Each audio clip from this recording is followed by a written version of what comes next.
never before. African woman, you're the one I adore. Happy Canada Day. Happy Canada Day. See, I'm rapping today. You know what I mean? We one day late, but that's all right. Cheers, man. Hey, tell me you cheesing, fam. Cheers to the whole country.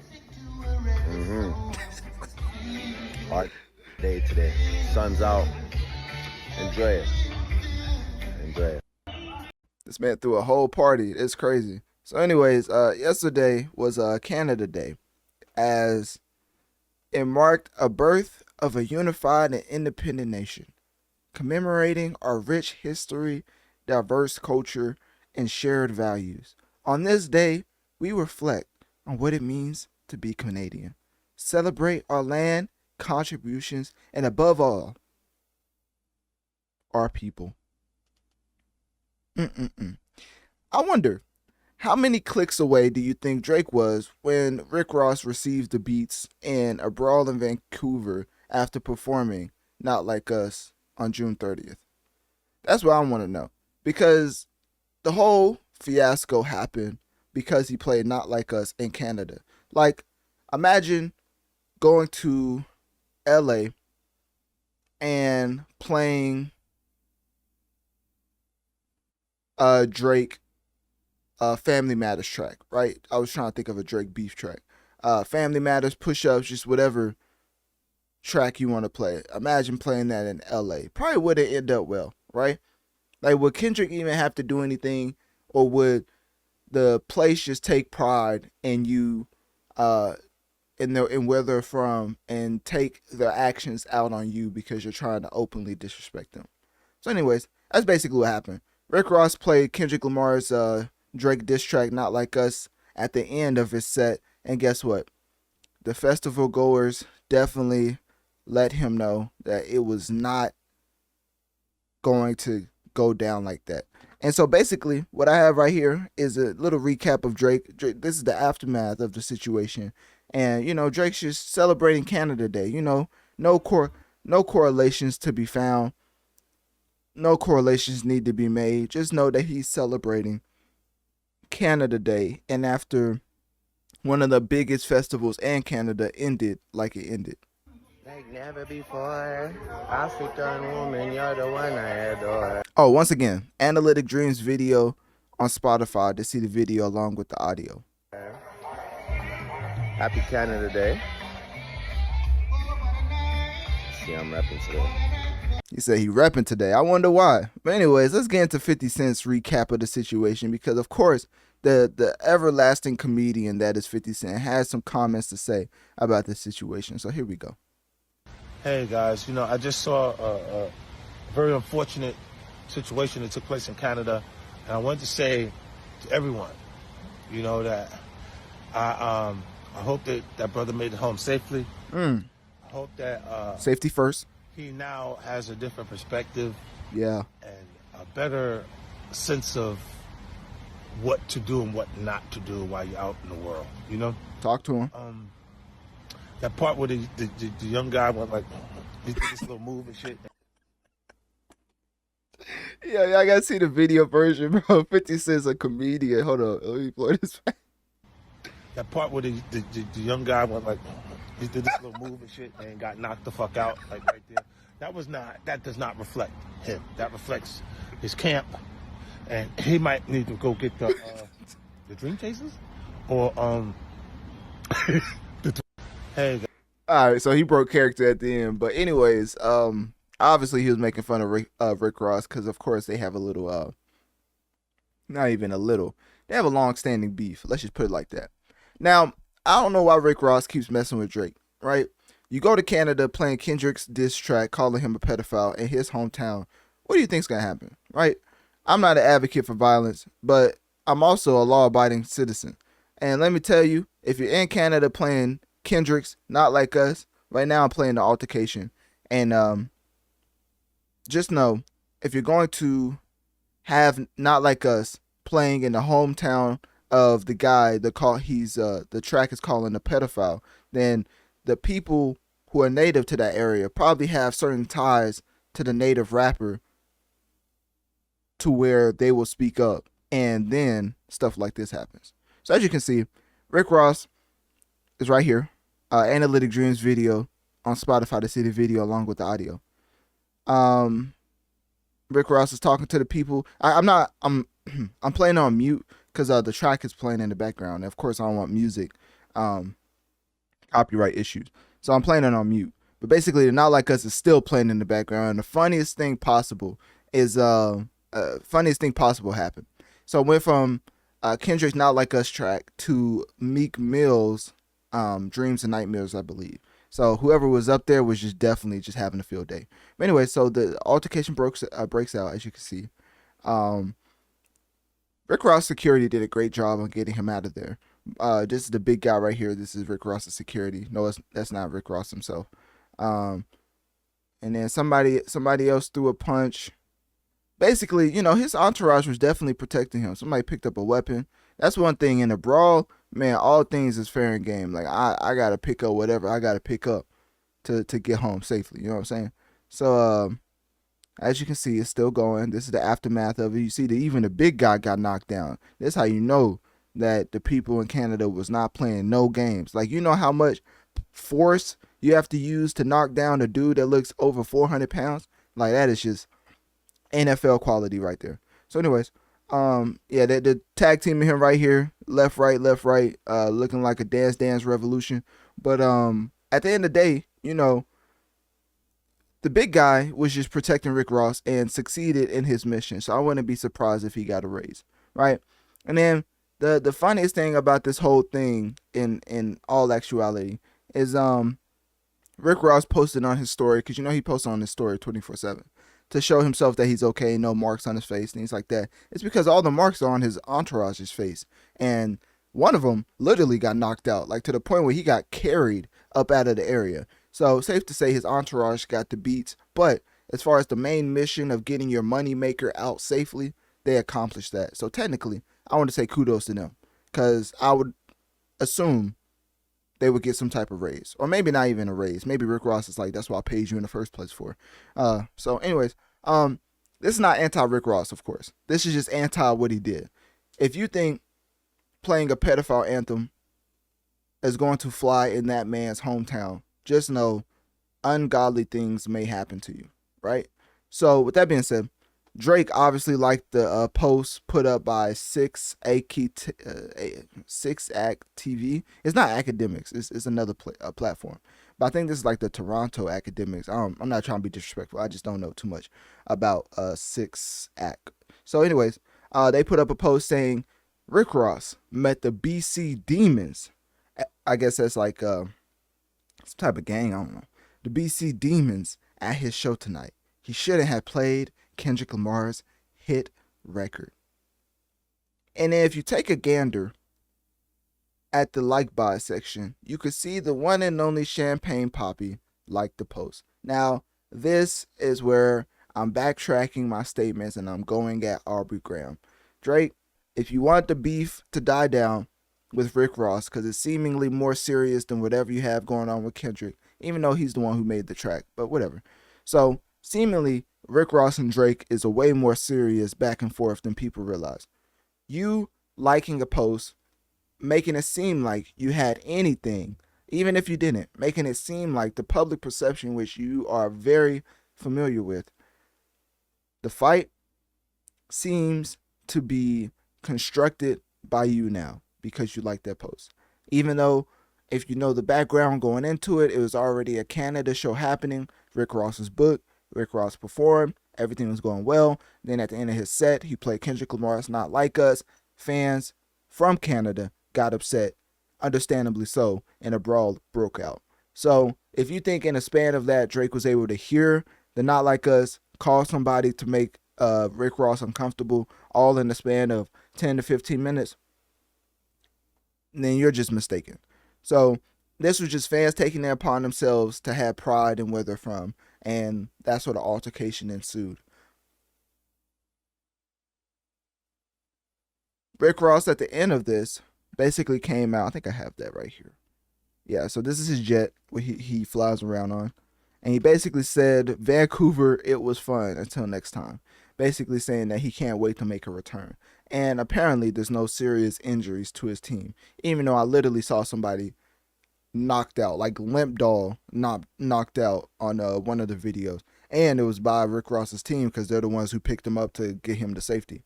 So I don't know how that man's doing, but let me just tell you, getting knocked out must not feel great. Like that was like rag doll central, right? And what else? So another thing about Rick Ross and Drake, because this one's pretty serious. So Rick Ross had an emergency landing while traveling to Vancouver. Why do y'all think these incidents around Vancouver keeps happening? Had to give a long pause because I think people are not putting two to two together.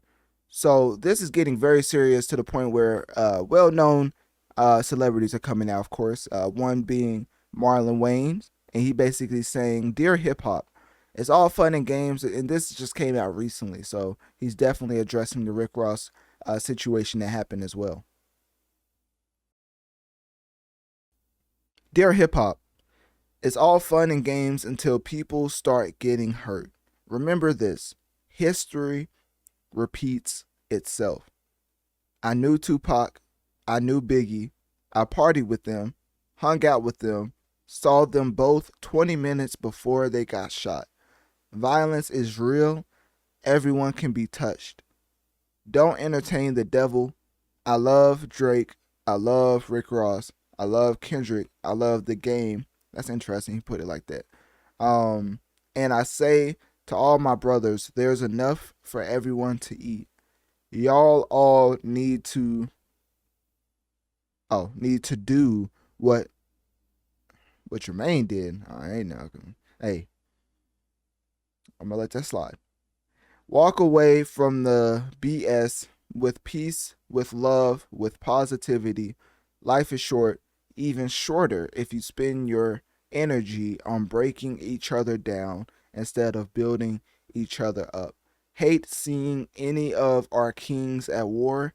We are too few. Stop!" Exclamation point. And I say this with love. Always OG, Marlon Wayne. So, of course, very well constructed message, well thought out message. And of course, he let you know his previous ties to one of the biggest situations in hip hop as far as Biggie and Tupac. So, not gonna lie to you. When Rick Ross put this up, and remind you, this was back in, do they say when this was? They don't. Let me see. When was the plane crash? Let me see.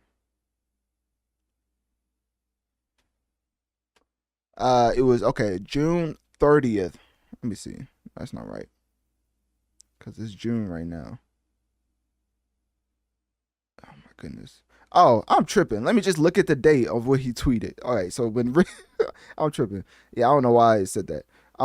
Rick Ross said, "My jet just crashed," and then he jokingly said, "Drake." Well, I say jokingly, but he said, "Drake OVO F-16 fighter jet just shot us down." This was put out May 3rd, 2024, right? This was in response to Rick Ross having an emergency landing while traveling to Vancouver, and his private jet experienced engine failure mid-flight. Let me repeat that. Rick Ross's private jet experienced engine failure mid-flight while they was in the air. I don't think I realized how crazy this is. So anyways, Ross and his team, of course, were unharmed, but the incident caused a delay in his arrival to the festival.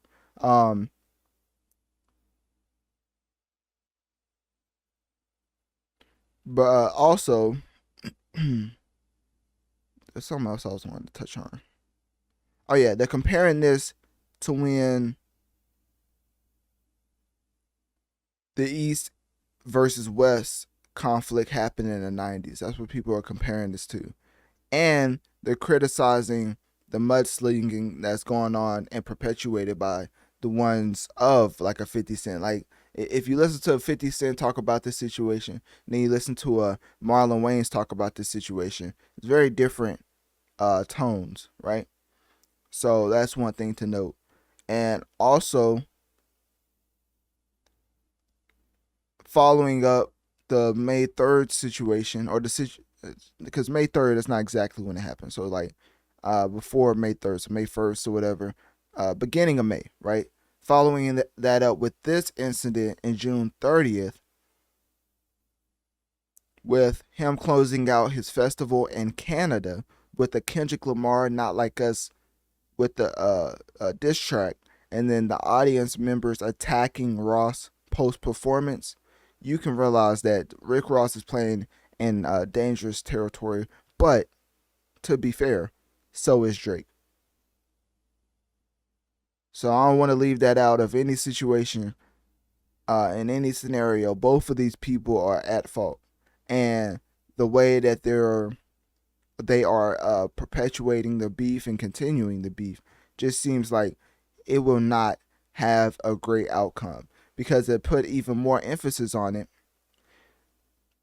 Drake has been doing little sly stuff himself, of course, as Drake, trying to see where this is at. I think it was Rick Ross's.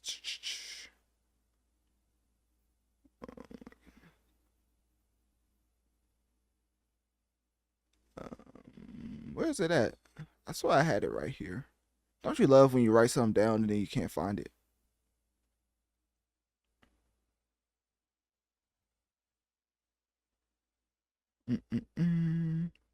Eagerness to return. That's not it. Mudslinging variation, several flights. It was like an Instagram post. I found it. All right. So Rick Ross's baby mom and ex. So the ex and mother of his child, Tia Kemp, involved herself in social media feud, where you can see right here, where basically Tia Kemp, who is Rick Ross's baby mom and ex, said Drake with star eye emojis, right? And y'all already know how Drake gets down when he goes at his enemies. Like I keep continuing to tell y'all, your passion, your pleasure, and it was something else, I forget. But Drake always goes after pleasure and as far as your significant other.